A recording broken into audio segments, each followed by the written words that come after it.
अस्सलाम वालेकुम नाजरीन। Atiq Ahmed Khan advocate high court lawyers of Pakistan official page से आपकी खिदमत में हाजिर है। आज जो टॉपिक आपके पास लेकर मैं पेश हुआ हूँ वो है जी कि मुख्तार आम और मुख्तार ख़ास क्या होता है, इसकी कानूनी हैसियत क्या होती है, इसको किस तरह बनाया जाता है, किस तरह इसको दर्ज करवाया जाता है, और मुख्तार आम बनने के बाद जो जिसको इख्तियार दिया जाता है उसके पास क्या क्या राइट्स होते हैं। तो सबसे पहले तो जो मुख्तार ख़ास है हम उसकी बात कर लेते हैं। मुख्तार ख़ास जो है वो एक ख़ास किसी मकसद के लिए अपने नाम से ही ज़ाहिर है कि किसी स्पेसिफ़िक और स्पेशल पर्पस के लिए इसको for being a time period बनाया जाता है। लेकिन हमारे यहाँ प्रैक्टिस एक रही है कि जो अलाटी होता है अपने घर का या किसी का नाम रजिस्ट्री हो, ख़ास तौर पे वो क्या करता है कि अपने अगर वो प्लाट किसी को या ज़मीन किसी को सेल करता है या घर किसी को सेल करता है तो वो घर सेल करने के बाद बजाय इसके कि उसको अपने ख़रीदने वाले के नाम ट्रांसफ़र करवाए, ट्रांसफ़र करवाने के बजाय वो उसके नाम मुख्तार ख़ास कर देता था और साथ एक इकरारनामा लिख देते थे। तो इससे ये होता था कि उस शख्स के पास क्योंकि इकरारनामा होता था तो उस बेस पर वो उसका ख़रीदार बन जाता था और मुख्तार ख़ास होता था कि वो आगे मज़ीद इस घर को फ़र्दर किसी भी महकमे में जाकर वहाँ पर कनेक्शन अपने नाम के लगवा सकता है, कुछ भी कर सकता है। इसके अलावा मुख्तार ख़ास होता है कि अगर किसी का अदालत में केस चल रहा है, मिसाल के तौर पर मेरा ही अदालत में केस चल रहा है और मैं अदालत में हाजिर नहीं हो सकता किसी भी वजह से, मैं बैरून मुल्क हूँ, मैं बीमार हूँ या कोई भी मसला है, तो मैं अपनी जगह एक अपने वकील साहब के साथ साथ किसी एक शख्स को मुकर्रर करूँगा। वो मेरा भाई हो सकता है, मेरा दोस्त हो सकता है।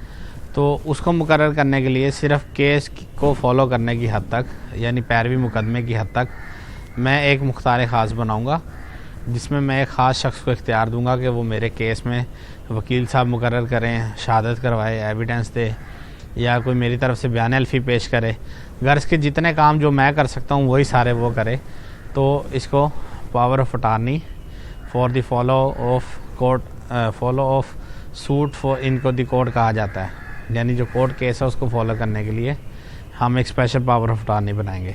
इसके अलावा कुछ स्पेशल पावर ऑफ अटार्नी होते हैं जो एक ख़ास स्पेसिफिक पीरियड के लिए, जैसे आप बैंक में किसी ने अपनी तरफ से किसी को मुकर्रर करना है चेक बुक लेने के लिए, या बैंक्स में किसी का अकाउंट है तो अकाउंट की डीलिंग के लिए किसी को मुकर्रर कर दिया, तो वो भी एक स्पेशल पावर ऑफ अटार्नी बनाई जाती है।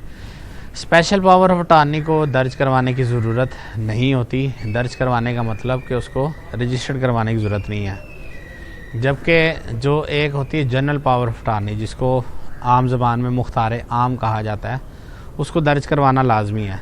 मुख्तार आम जो हम बनाते हैं, मुख्तार आम बनाने के लिए कम से कम हम 1000 रुपये वाले स्टाम्प की मालियत इस्तेमाल करेंगे।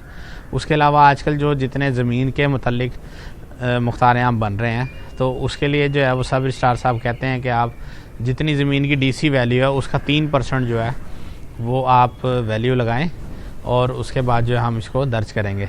तो 3% वैल्यू के साथ फिर जो थोड़ी रजिस्ट्रेशन फ़ीस वगैरह होती है वो जमा होती है और जो अंदर थोड़ा ब्रांच का ख़र्चा होता है वो होने के बाद आपका जो मुख्तार आम है वो दर्ज हो जाता है।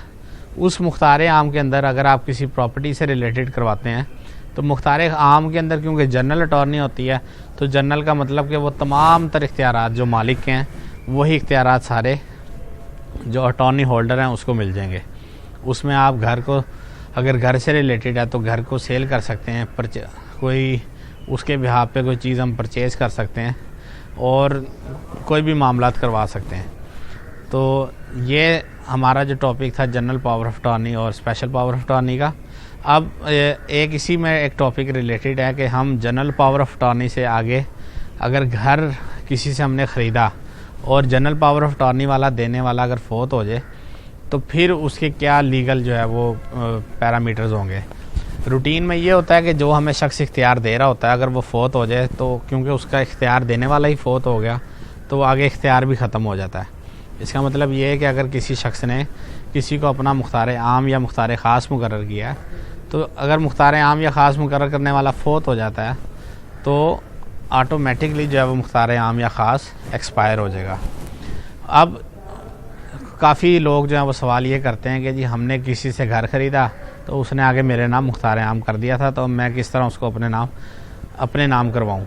उसका फिर तरीकाकार ये है कि आपको कोर्ट से एक स्पेसिफ़िक परफॉर्मेंस की डिग्री लेनी पड़ेगी, और वो डिग्री लेने के बाद फिर आप अपने मुतलका पटवारी या जो भी आपका मुतलका महकमा वहाँ पर जाएंगे और उसको अपने नाम ट्रांसफ़र करवाएंगे। उम्मीद करता हूँ कि आज की वीडियो आपको हमारी पसंद आई होगी। हमारे पेज को ज़रूर लाइक कीजिए, हमारी वीडियोस को शेयर कीजिए। बहुत शुक्रिया।